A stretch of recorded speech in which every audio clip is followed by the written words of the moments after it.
రండి మహారాణి గారు, మీకు వారసుడు జన్మించే సమయం ఆసన్నమైంది. మీరిక కళ్ళు తెరవక తప్పదు. కళ్ళు తెరవండి మహారాణి గారు, కళ్ళు తెరవండి.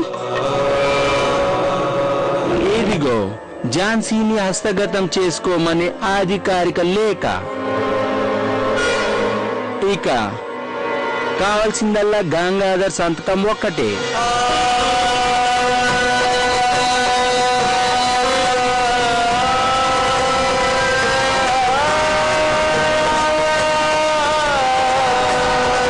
I'll be right back, brother.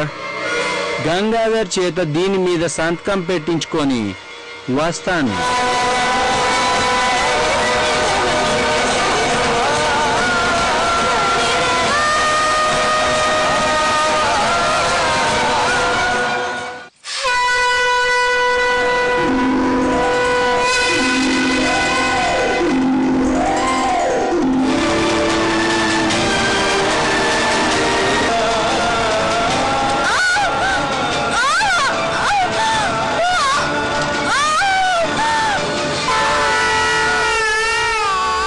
మహారాణి గారు, అభినందనలు. నీకు పుత్ర సంతానం జన్మించింది. ఝాన్సీకి వారసుడు జన్మించాడు.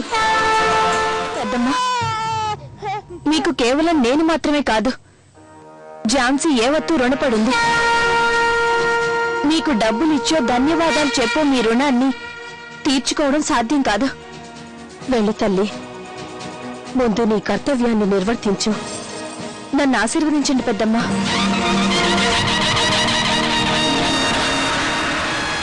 ఇక దీని మీద గంగాధర్ సంతకం పెట్టనవసరం అవసరం లేదు. వీడు చచ్చిపోయాక ఝాన్సీ దానంతట అదే ఈస్ట్ ఇండియా కంపెనీ వారిది అయిపోతుంది. రాణి లేదు, వారసుడు లేడు. ఇక నేను వెంటనే రాజ్య స్వాధీనానికి ఏర్పాట్లు చేసుకోవచ్చు.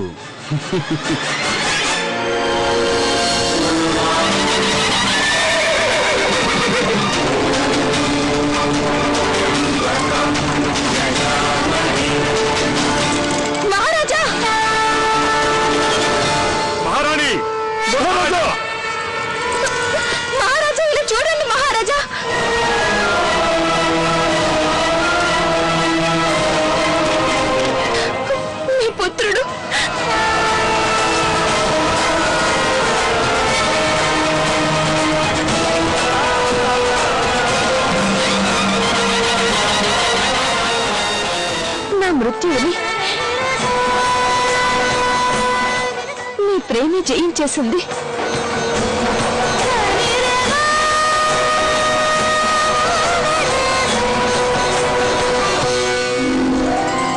పెద్దమ్మగారు కేవలం నన్ను మాత్రమే కాదు, మన ఝాన్సీ వారసుని కూడా కాపాడారు.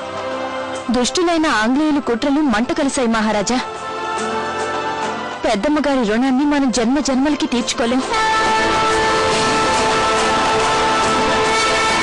ఇప్పుడు రాజభవనం నా సొంతం.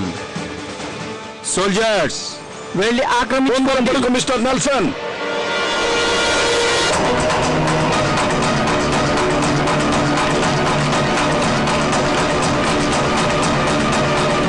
అసలు నువ్వెవరు నన్ను ఆపడానికి?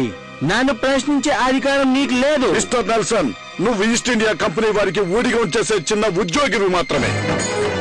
మరి నేను ఈ ఝాన్సీ రాజ్యపు సైన్యానికి సేనాధిపతిగా నియమించబడిన వాడిని. అర్థమైందా? సేనాధిపతి? అసలు రాజే లేకపోతే సైన్యం ఎక్కడుంది? ఇక సైన్యమే లేనప్పుడు సేనాధిపతి ఎందుకు? ఇక నుంచి నువ్వు నా కింద ఉద్యోగం చేయాలి. ఝాన్సీ రాజైన గంగాధర్రావు ఇంకా బ్రతికే ఉన్నాడు.